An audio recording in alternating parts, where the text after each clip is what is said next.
There are three things I usually see out my kitchen window on a Monday. Mrs. Dobson power walking like she's training for a silent marathon. Squirrels going full ninja on the bird feeder. And my husband yelling at the rooster to stop chasing the mailman. But that morning, nope. None of that. Instead, I saw a bulldozer in our backyard. Big, yellow, loud, and labeled HOA Compliance Task Force. Two guys in neon vests were pounding stakes into the grass like they were marking the spot for an execution. I froze. My daughter screamed. My husband dropped his coffee on his sock. And Grandpa Dan, barefoot in a camo bathrobe, grabbed his old army rifle and growled, "Not again." Let me back up a sec. This wasn't just some backyard clutter they were after. That so-called shed was Grandpa's hunting cabin built with his own hands back when Willow Creek was just woods and gravel roads. It wasn't a prefab Home Depot box. It was log stone chimney, cast iron hinges, and raccoon pelts tacked on the walls. It had history, and now, because it didn't match the neighborhood's beige aesthetic, they wanted it gone. One of the HOA guys came up on the porch with a smug little grin and a clipboard like he was about to star in a low-budget courtroom drama. "We're here to remove a non-compliant auxiliary structure," he said. "Demolitions today," I said. "You mean Grandpa's cabin?" He didn't blink. Just said, "Technically, ma'am, it's in violation of Article 16 subsection." I stopped listening, because the backhoe was already hissing forward, and Grandpa was storming out like a war movie extra rifle in hand, but not raised, just held like a warning. "You touch that cabin," he said, "and I swear on my bronze star, you'll regret it." Everything paused. One of the workers dropped his wrench. And that's when Roy Blakely showed up. HOA president. Walking cliché comb-over pleated khakis monogrammed vest, smug like he'd just denied someone a permit for a flower box. "This is what happens when people think they're above the rules," he said. "Non-conforming. Multiple violations." Grandpa snapped back. "That cabin's older than your fake teeth, Roy." Things escalated fast. Grandpa shouting about freedom. Roy quoting bylaws like scripture. My daughter crying. My husband calling lawyers. And then Grandpa's hand went to his chest. He staggered. Collapsed. We thought we lost him. Paramedics came fast. As they loaded him into the ambulance, he grabbed my wrist, leaned in close, and whispered, "They can't know what's under it." That's when everything changed. That night, we waited till it was dark, then me. My husband and our daughter snuck back into the cabin. The door creaked open, and inside it smelled like old pipe smoke and secrets. We found the hatch under the rug, rusted shut. Crowbar got it open, and we climbed down into what looked like a Cold War bunker. Concrete walls, workbench, documents, a metal case stamped, "Property of U.S. Government." We cracked it open. Inside was microfilm, a leather pouch with bonds, and an envelope that read, "Operation Dandelion. Confidential." That wasn't just a cabin.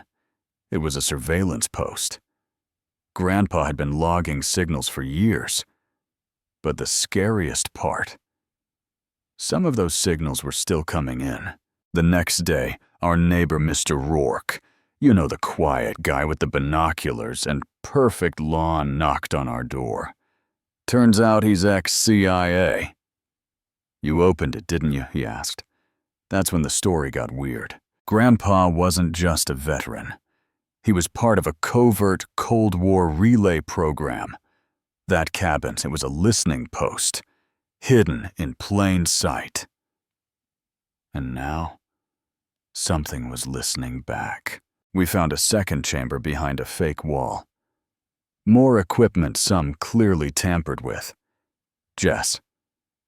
Our daughter started tracking radar pulses online, found one matching Grandpa's logs coming from the old water treatment plant outside town. So we went. Me, Jess, my husband, and Mr. Rourke followed in his truck.